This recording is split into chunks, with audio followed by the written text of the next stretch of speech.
Hey guys, welcome back to my channel, and today we're going to be talking about something a little bit different. I went to an Embrace Women's Conference actually this past weekend, and I learned so much. And even though it was a women's conference, I just felt in my heart that everyone needed to hear this word. The pastor that spoke was Heather Schott, I think that's how you pronounce it, and she just came in with the hard biblical truth, and it definitely convicted a lot of people, convicted me. And I feel like this needs to be shared. So yeah, let's get into it. So the first day she was talking about intimacy, and what it really is, because intimacy is a daily relationship with God. Because if we love Him, then we will love what He loves. You can't love God and hate what He loves. And actually in James 2:19 we see, "You say you have faith, for you believe that there is one God. Good for you. Even the demons believe this, and they tremble in terror." We must remember that when you don't know Jesus, you will not remain faithful to Him. You need to really, truly, truly know Him and have a close personal relationship with Him. That is the only way you get to heaven. Of course, believing in Him, but having that relationship. He wants a relationship with you. That is why He died on the cross. And again in Matthew 7:21-23, it says, "Not everyone who calls out to me, 'Lord, Lord,' will enter the kingdom of heaven. Only those who actually do the will of my Father in heaven will enter. On Judgment Day, many will say to me, 'Lord, Lord, we prophesied in your name, and cast out demons in your name, and performed many miracles in your name.' But I will reply, 'I never knew you. Get away from me, you who break God's laws.'" Okay, this is one of the most scariest verses in the Bible, but it's so true and raw. And he's not talking about the people that don't believe here. He's literally talking about the people who say they believe, but they do not follow God's ways. They don't obey His word. Those who know Jesus obey His word. Simple as that. It's like very straightforward, okay?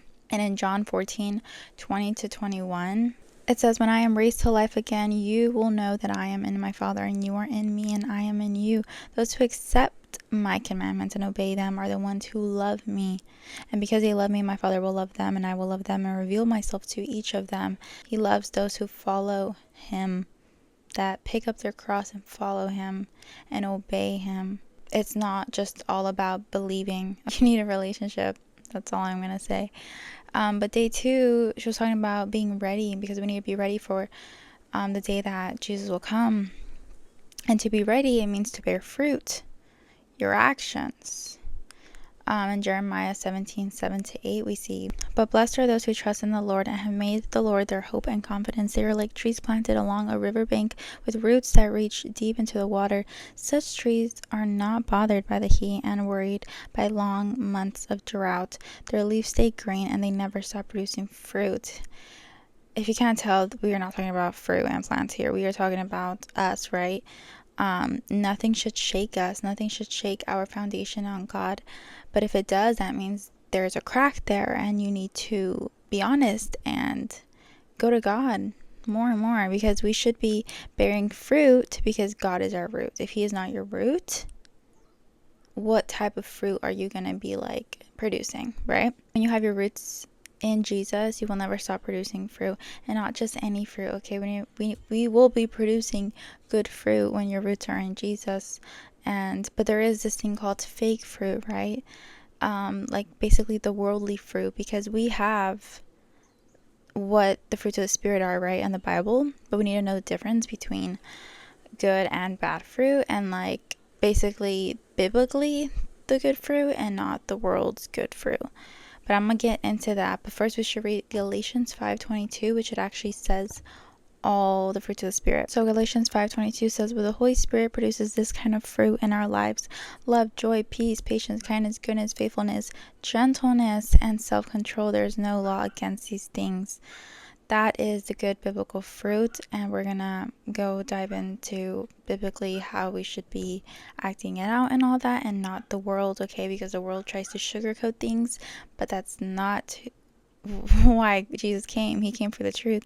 And so we're gonna start with love. I know a lot in today's world, we're all about, oh, love is love, like, but like, what does that even mean? Nothing, because a life of love is not a life of tolerance. We cannot tolerate people in their sin. That is not love. You shouldn't be tolerating anything, because what does the Bible say? And in 1 John 4:7-8, it actually says, "Dear friends, let us continue to love one another, for love comes from God. Anyone who loves is a child of God and knows God, but anyone who does not love does not know God. For God is love." So it's not love is love. No, it's God is love. That's what you need. That's what you need in your brain. You need to understand that. And the next one is joy, right? We just like to think, well, joy is like all the time, right? Happiness. No, because the Bible does not promise us happiness. It promises joy. And joy is a supernatural weapon that is best produced not in the high seasons of life, but the low seasons of life, because it truly shows if you actually have joy or not. In 1 Peter 4:12-13, it actually says, "Dear friends, don't be surprised at the fiery trials you are going through, as if something strange were happening to you. Instead, be very glad, for these trials make you partners with Christ in his suffering, so that you will have the wonderful joy of seeing his glory when it is revealed to all the world." So we should not be down in all these depressed seasons. No, it is a joy to die for him. Okay, peace. Next thing, a lot of times the world's view is like, oh, if I just don't involve myself, if I don't fight for justice, then like I'll live in peace, right? We're all about our own personal peace. But when we see something that is biblically wrong, we can't back down from the war, from the fight, right? So in Micah 6:8, we actually see, it says, "Know, O people, the Lord has told you what is good, and this is what he requires of you, to do what is right, to love mercy, and to walk humbly with your God." Simple as that, right? We have to fight and do what is right. Get involved. If you see something wrong, get involved. Patience. So patience allows our roots to go deep into God, right? Because when we have patience, we're able to withstand all the obstacles that are thrown at us, right? Because you have that patience from God, not the world's patience that tells you, okay, like, sometimes you can be patient, sometimes you can react. No. Patient, right? Biblical patience, okay? Kindness. It is not kind to allow people to go to hell. It is not kind to not share the gospel. It is not kind to just see someone walking and living freely in their sin when you know that you could tell them about Jesus and that it would transform their life, basically. That is not kind, okay? A lot of people are like, well, it's the wrong timing to tell them about it. It's never bad timing to tell someone about Jesus, okay? It is the kind thing to do, because you never know if that person's gonna die today, tomorrow, the next couple hours. You don't know, okay? And you could be saving someone, and that is what we are called to do. In Romans 2:4, we actually see, "Don't you see how wonderfully kind, tolerant, and patient God is with you? Does this mean nothing to you? Can't you see that his kindness is intended to turn you from your sin?" Okay? His kindness is for us to turn from our sin, not to our sin. Goodness is only produced when you are abiding in Jesus.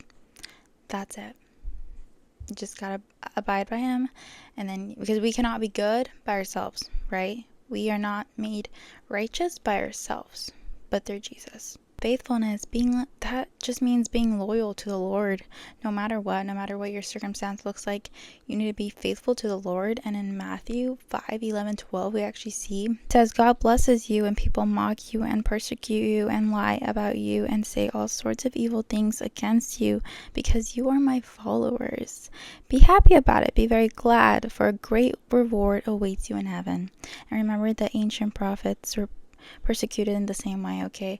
So if you're feeling like, why does everyone just hate on Christians? Why do they have so much bad stuff to say about us? It's because if you are a true Christian, there's no way you're not going to offend people with the truth.